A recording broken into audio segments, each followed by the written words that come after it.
Hello everyone, welcome to a online solution. मैं हूं अशफाक। कैसे आप लोग? तो आज आपके सामने नन हिंदी का इंपॉर्टेंट लघु उत्तरीय प्रश्न, महत्वपूर्ण लघु उत्तरीय प्रश्न यहाँ पे करने वाले हैं और बहुत ही इंपॉर्टेंट है। ठीक है, तो यहाँ पे मैं आपको 5 सवाल बनाऊंगा और जिस तरह से आप साइंस को पढ़ रहे हैं, मैथ को पढ़ रहे हैं, उर्दू हिंदी सब पढ़ रहे हैं ना, उसी तरह से आपको हिंदी पे फोकस करना है। बिकॉज हिंदी में 50 नंबर का ऑब्जेक्टिव है आपके BSc में, ये खासकर बिहार बोर्ड वाले के लिए है। ठीक है, तो अगर 50 नंबर का हिंदी है तो आपको पता है, फिर 50 नंबर का आपका सब्जेक्टिव भी तो मिलेगा, है ना। 50 नंबर ऑब्जेक्टिव तो 50 नंबर सब्जेक्टिव, तो सब्जेक्टिव को भी पढ़ना ज़रूरी है ना। चलिए ठीक है, तो बेहतर तैयारी के लिए सब्जेक्टिव भी जरूरी है। सबसे पहला सवाल आपके सामने है, चिमटा देखकर आमिना के मन में कैसा भाव जगा, है ना। जब हामिद ने चिमटा लाया मार्केट से, जो मेला से खरीद करके, तो आमिना देखा है ये बच्चा चिमटा लेकर चला आया, तो उसके मन में क्या भावना जगा। चिमटा देखकर आमिना के मन में हामिद के प्रति और प्रेम गहरा गया। मतलब जो मोहब्बत, जो प्रेम था हामिद के प्रति, एक्चुअली आमिना हामिद की क्यों थी, दादी थी, तो उन्होंने देखा कि ये बच्चा छोटा सा, इसको तो खिलौना लाना चाहिए था, लेकिन इन्होंने क्या लाया, चिमटा लाया, है ना। तो ये बात देखा तो उसके लिए एकदम एक नया दिल में एक अलग से जो प्रेम था वो और गहरा हो गया, प्रेम और गहरा हो गया। उसके त्याग, यानी कि जो त्याग मतलब समझ रहे ना, जो उसकी ख्वाहिश जित हुई, जो उसकी इच्छा थी, उसको त्याग दिया।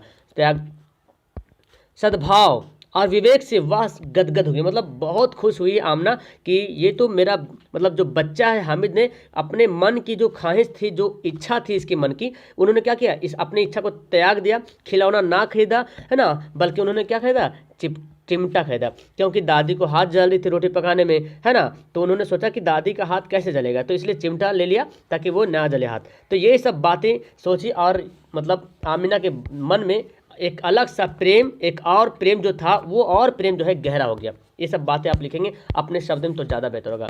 नेक्स्ट है, रेखा चित्र किसे कहते हैं। जानते हैं रेखा चित्र, सवाल में पढ़ते हैं किताब में कि ये कहानी क्या है, रेखा चित्र इस तरह पढ़ते हैं, जब किसी व्यक्ति, वस्तु, स्थान, घटना, दृश्य आदि का इस प्रकार वर्णन किया जाए कि पाठक के मन पर उसका हूबहू चित्र बन जाए। यानी कि एक ऐसी कहानी हो, ठीक है, या किसी वस्तु के बारे में बता रहे हैं, किसी व्यक्ति के बारे में बता रहे हैं, किसी स्थान के बारे में, किसी घटना के बारे में, या कोई दृश्य नज़ारा के बारे में इस प्रकार वर्णन किया गया है कि पाठक, मतलब जो पढ़ने वाला है, उसके दिमाग पर एक हूबहू एक फिगर बन जाए, एक चित्र बन जाए, उसको बोलते हैं रेखा चित्र, है ना। बहुत ऐसी कहानियाँ होती है जो आप पढ़ते हैं तो लगता है आप पढ़ रहे हैं, लेकिन आपके मन में ही लगता है कि वो चित्र बना हुआ है, कि कोई व्यक्ति के बारे में बता रहा। जैसे आप, अगर आपको मैं बता दूं अमिताभ बच्चन, तो तुरंत अभी अमिताभ के बच्चन के आपके माइंड में फोटो आ गया, है ना। ठीक है ना। इस तरह से मैं गंगुली के बारे में बोल दूं या रोहित शर्मा के बारे में बोल दूं, तो तुरंत आपके मन में रोहित शर्मा का फिगर आ जाएगा। इस तरह से अंबानी के बारे में बोल दूं,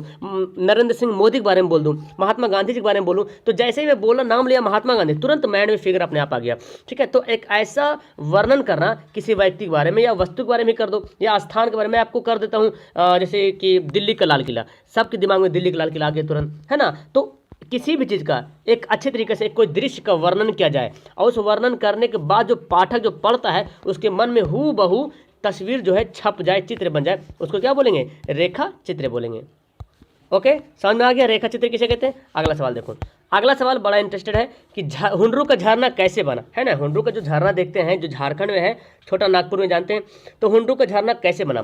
तो देखिए, ये सॉरी यहाँ पे गलती लिखा है, हुंडरू यहाँ पे होगा, ठीक है। हुंडरू का झरना स्वर्ण रेखा नदी के उद्गम स्थान से 50 मील आगे, यानी कि स्वर्ण रेखा नदी से निकलता है। कौन, हुंडरू का झरना कहाँ से निकलता है, स्वर्ण रेखा नदी से निकलता है। उद्गम मतलब जहाँ से निकलता है, और जहाँ से निकलता है वो 50 मील आगे है हुंडरू का झरना, और मतलब हुंडरू का झरना और स्वर्ण रेखा नदी के बीच की दूरी बता रहा। ठीक है, यह नदी पहाड़ को पार करने की चेष्टा में पहाड़ पर चढ़ती है। मतलब हुंडरू का झरना जो है ना, पहले पानी जो है पहाड़ पर चढ़ती है, ठीक है, और पहाड़ पर चढ़ने के टाइम ऐसा होता है कि पानी की जो धाराएं होती है वो अलग अलग हो जाती है, इधर उधर बिखर जाती है। जब चढ़ जाती धाराएं, तो सभी धाराएं जब एक साथ पहाड़ से नीचे गिरती है, तो वो जो दृश्य होता है ना, बहुत ही अनोखा होता है, दृश्य बहुत ही अनोखा होता है। और यह जो जलप्रपात, जो झरना बन जाता है, हुंडरू का जलप्रपात के नाम से विख्यात है, मशहूर है, इसी के नाम से हम लोग जानते हैं। तो अगर आपके सवाल में एग्जाम में आ जाए कि हुंडरू का झरना कैसे बना, तो आप बता सकते हैं कि जब हुंडरू का झरना, जो कि पहले तो सबसे पहले बताने कि स्वर्ण रेखा नदी के उद्गम स्थान से 50 मील आगे है ना। अब आगे है तो नदी जो है ना, जो नदी यानी कि जो स्वर्ण रेखा नदी है, नदी का जो पानी है पहाड़ पे चढ़ने की चेष्टा करती है, नदी पहाड़ पे चढ़ने की चेष्टा करती है और पहाड़ पे चढ़ती है, लेकिन चढ़ने के दौरान क्या होता है, पानी की जलधाराएं अलग अलग होती है, कोई इधर जा रहा है, इधर जा रहा है, इधर जा रहा है, लेकिन सब चढ़ तो रहा पहाड़ पे, है ना। सभी सभी जो धाराएं हैं सब कहाँ चढ़ रही, पहाड़ पे चढ़ रही, पहाड़ पे चढ़ रही। और चढ़ने के बाद फिर एक बार जब अपने अपने धारा से जब गिरती है तो वो जो दृश्य जो बनता है बहुत काफ़ी अनोखा बनता है, ठीक है। इस तरह से हुंडू का जलप्रपात हम लोग के नाम से जानते हैं, यानी कि वो जो जलप्रपात बना है ना, जो झरना बनता है, उसका नाम क्या है, हुंडरू का जलप्रपात, इसी के नाम से विख्यात है, मशहूर है, फेमस होया हुआ है। क्लियर है, तो आपको एग्जाम में आ जाएगा। तो देखो हिंदी का जो सवाल है तो सब्जेक्टिव उसको रटने की जरूरत नहीं, इसको समझ लीजिए तो समझ में आ जाएगा। क्लियर सा है, पहले सुवर्ण रेखा नदी जानेंगे, इतना मील दूरी है, कैसे होती है, पहाड़ पे चढ़ती है, अपने शब्द में लिखेंगे ना तो सबसे ज़्यादा बेहतर आपका आंसर सटीक होगा, ठीक है। मैं तो यहाँ पे अपने शब्द में आने की कोशिश किया हूँ। कलिंग युद्ध का क्या परिणाम हुआ, कलिंग युद्ध जानते हैं, कलिंग युद्ध अशोक से संबंध है, इसमें आप पद्मा के बारे में पढ़ते हैं। तो कलिंग युद्ध 2 बार हो गया, कलिंग युद्ध में लाखों लोग मारे गए। आपको पता है कलिंग युद्ध 261 ईसा पूर्व हुई थी, आपकी किताब में तो नहीं, लेकिन कलिंग युद्ध जो कब हुई थी, 261 ईसा पूर्व में हुई थी, ठीक है। और लाखों लोग मारे गए थे, धरती खून से भीग गई एकदम पूरे, बहुत से लाखों लोग मारे गए, तो सोचो क्या होगा, है ना, पूरा लाल लाल हो जाएगा। युद्ध की विभीषिका से अशोक का दिल पिघल गया, यानी कि इतना खतरनाक युद्ध हुआ था, अशोक तो जीत तो गया, लेकिन अशोक का दिल जो है क्या हो गया, पिघल गया। वह शस्त्र फिर ना उठाने की प्रतिज्ञा की, है ना, मतलब हथियार जो था उसके पास, उन्होंने हथियार को फेंक दिया और बोला कि अब मैं कभी हथियार नहीं उठाऊंगा। वह अहिंसा के मार्ग पर चला, है ना। अहिंसा मतलब समझ रहे ना, जिसमें हिंसा ना हो, जैसे गांधी जी चले थे ना, सत्य और अहिंसा, तो अहिंसा का मतलब जिसमें हिंसा ना हो, हिंसा मतलब लड़ाई झगड़ा मार फसाद, है ना, ये सब। तो अहिंसा के मार्ग पर चला, जिसमें मतलब क्या बोलते हैं, ईमानदारी के मार्ग पे, सच्चाई के मार्ग पे, उसको बोलते हैं अहिंसा के मार्ग पे चला। और चलने के बाद एक शपथ खाया कि शपथ ले लिया, किसका, बौद्ध धर्म को स्वीकार कर लिया। अहिंसा के मार्ग पर चलने की शपथ खाई उन्होंने कि मैं अब से अहिंसा के राह पे चलूंगा, अब मैं सशस्त्र त्याग दिया हूं, अब मैं सशस्त्र कभी नहीं उठाऊंगा। और उन्होंने एक और भी शपथ खाए थे, जो बोला था कि जो पद्मा को क्यों नहीं माना, तो एक और शपथ उठाए थे कि वो महिलाओं पे मतलब सशस्त्र नहीं उठाएंगे, इस तरह भी शपथ खाए थे। और उन्होंने बुद्ध धर्म होता है, बुद्ध मजहब, हाँ, बुद्ध धर्म को अंगीकार कर लिया, बुद्ध धर्म को स्वीकार कर लिया। तो आपके ऑब्जेक्टिव में सवाल बन सकता है कि कौन इनमें से बुद्ध धर्म को स्वीकार कर लिया, या अशोक ने कौन सा धर्म स्वीकार कर लिया, है ना। अशोक कौन सा युद्ध हुआ था जिसमें अशोक ने शस्त्र त्याग दिया था, तो कलिंग का युद्ध हुआ था, ठीक है ना। ये सब बातें याद रखेंगे। तो इतनी सारी बातें आप, ये 2 नंबर का सवाल आएगा, बस इतना लिख देना है आपको, 2 नंबर या 3 नंबर। और ये सवाल है बड़ा मस्त वाला सवाल है कि विक्रमशिला की क्या विशेषता है। विक्रमशिला विश्वविद्यालय के बारे में बात की जाएगी। विक्रम, जैसे कि भारत में एक विश्वविद्यालय है, पुराना विश्वविद्यालय, वो है मगध क्या नालंदा विश्वविद्यालय, जो कि बिहार में पड़ता है, ठीक है। तो उसी तरह पहले वर्ल्ड में सबसे पुराना विश्वविद्यालय बोला जाता है विक्रमशिला विश्वविद्यालय, जो कि पाकिस्तान में, है ना, पाकिस्तान में था पहले, अभी तो मतलब पुराना हो गया, है ना, अभी चलता नहीं, बस जैसे कि कैसे नालंदा खंडर बना हुआ, खंडर बना उसी तरह से। तो विक्रमशिला विश्वविद्यालय की विशेषताएं क्या थी, इसकी विशेषताएं जब जानोगे तो आंख फटी की फटी रह जाएगी। विक्रमशिला विश्वविद्यालय प्रसिद्ध विश्वविद्यालय था, बहुत ही फेमस था। क्यों फेमस था, यहाँ इसके अंदर में, इस विश्वविद्यालय के अंदर में 6 महाविद्यालय थे, 6 कॉलेज थे, है ना। इस विश्वविद्यालय के अंदर देखो, विश्वविद्यालय के अंदर कॉलेज आता है, विश्वविद्यालय को इंग्लिश में पता क्या बोलते हैं, यूनिवर्सिटी बोलते हैं, ठीक है। विश्वविद्यालय को क्या बोलते हैं, यूनिवर्सिटी बोलते हैं, ठीक है। और महाविद्यालय को बोलते हैं कॉलेज, क्या बोलते हैं, महाविद्यालय को कॉलेज बोलते हैं, और विद्यालय को स्कूल बोलते हैं। तो विश्वविद्यालय के अंदर जो है 6 महाविद्यालय थे, और जो 6 महाविद्यालय थे वो पंडितों के अधीन थे, पंडित के।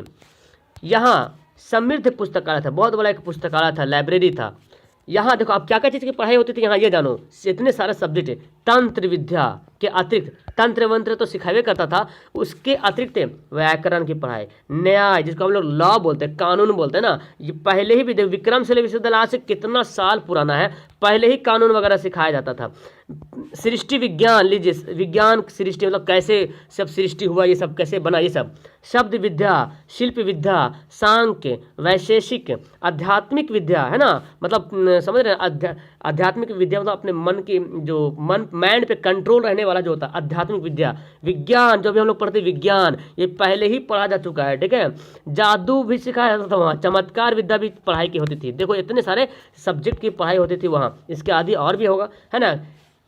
कक्षा की व्यवस्था और उसके समय निर्धारण के लिए अलग से आचार्य थे। कक्षा की व्यवस्था और उसके निर्धारण के लिए एक अलग से आचार्य मतलब समझ प्रिंसिपल थे।